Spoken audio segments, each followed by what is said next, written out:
The warnings were ignored, the diplomatic red lines were crossed, and on March 8, 2026, the long simmering shadow war in the Middle East exploded into a full-scale, devastating conflict. Today, we are witnessing the aftermath of Operation Vengeful Torrent, a coordinated U.S. and Israeli strike executed across multiple days targeted the heart of Iran's conventional and unconventional power. But this isn't just a regional battle.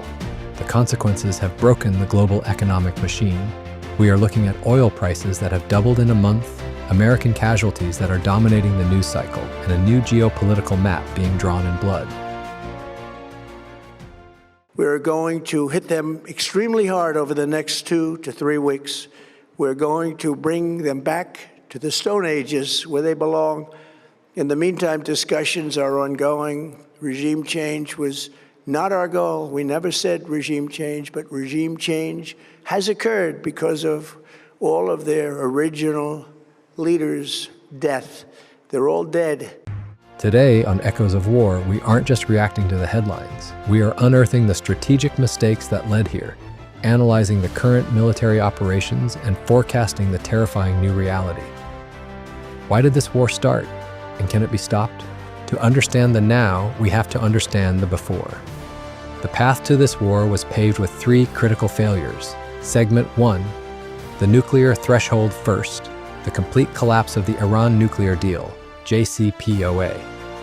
Throughout 2025, the International Atomic Energy Agency reported that Iran was operating advanced centrifuges at a pace that placed them weeks, perhaps days, away from producing weapons-grade uranium. For Israel, this was the ultimate existential threat. Segment 2, the proxy strategy second, the failure to contain Iran's proxy network. In 2025, attacks by the Houthi rebels in the Red Sea became sophisticated, using advanced Iranian anti-ship ballistic missiles that paralyzed global shipping. Simultaneously, Hezbollah in Lebanon amassed an unprecedented arsenal threatening northern Israel. The Ring of Fire strategy had matured. Segment 3, the inciting incident. Finally, the inciting incident. In December 2025, a complex drone swarm attack on a U.S. Fifth Fleet facility in Bahrain killed several American sailors. Though the attack was claimed by a previously unknown proxy group, the forensics of the wreckage pointed undeniably to Iranian manufacturing and guidance. For the United States, this was a direct attack on American sovereignty. This wasn't just a show of force. It was a mobilization for Operation Epic Fury.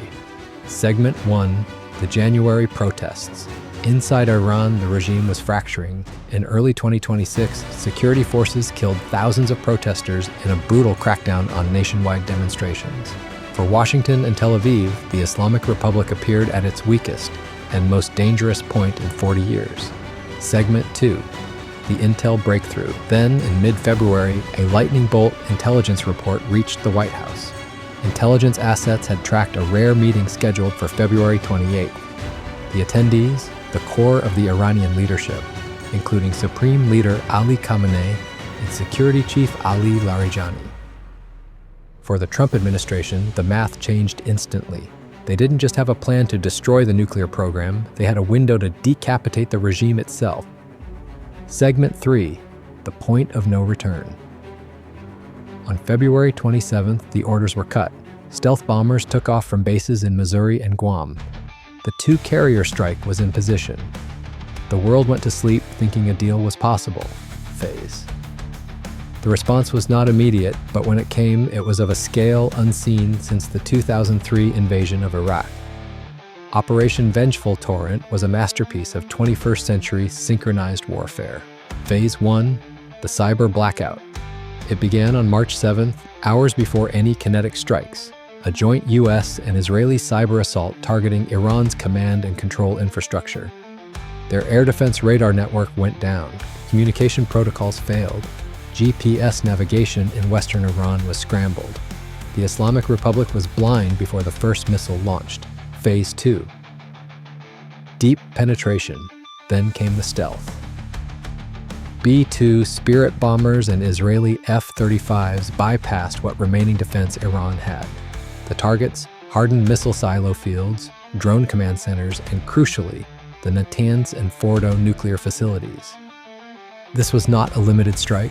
It was a decapitation attempt on Iran's strategic arsenal. Phase 3, the result and Iranian retaliation. The damage assessment is grim. Major portions of Iran's long-range missile and drone capabilities were destroyed on the ground, but Iran struck back. Using mobile launchers that survived the initial attack, they fired dozens of ballistic missiles at U.S. bases in Iraq and the UAE. This is what makes this war terrifying. It is no longer a one-sided airstrike. It is a kinetic, reciprocal conflict where both sides are taking heavy blows. If you want to know the true scope of this war, don't look at the battle lines. Look at the price of oil. The war has effectively become a siege. Segment 1. The Strait of Hormuz blockade. The first order of business for the global economy. The Strait of Hormuz is closed. Iran has minefields blocking the channel, and their mobile shore batteries threaten any ship attempting the transit. $100 oil isn't the problem. The lack of oil is the problem. Roughly 20% of the world's total petroleum consumption passes through this strait. China, Japan, India, and large parts of Europe have lost their energy artery. Segment 2. Hyper-sanctions and domestic crisis. In response, the U.S. and its allies have implemented hyper-sanctions. This goes beyond just banking. It is a total blockade of any entity, including foreign nations, that assists or trades with Iran. But this pressure is backfiring at home. In the U.S., gas prices are skyrocketing. Supply chains are breaking. A domestic crisis is brewing as inflation spirals out of control, directly challenging the narrative that this is a necessary war. Segment 3. Global economic decoupling. The world is decoupling. Russia and China, though condemning the war, are quietly establishing alternative trade networks with Iran, viewing the U.S. economic weapon as an illegal siege. This isn't just a war, it's the beginning of the end of the dollar's global dominance. As the smoke clears over the Zagros Mountains and the world adjusts to the rhythmic thrum of a global economy in cardiac arrest, we are left with a haunting realization. The Middle East Maelstrom of 2026 was never just a regional skirmish, it was the moment the old world order, one defined by cheap energy and unchallenged Western hegemony, finally fractured beyond repair. We are now over 2 weeks into the conflict. There is no victory, there is only a grind. The US and Israel have severely degraded Iran's capabilities, but at immense cost. Iran, though heavily battered, has demonstrated its ability to strike back, close the energy choke points, and plunge the world into a strategic nightmare.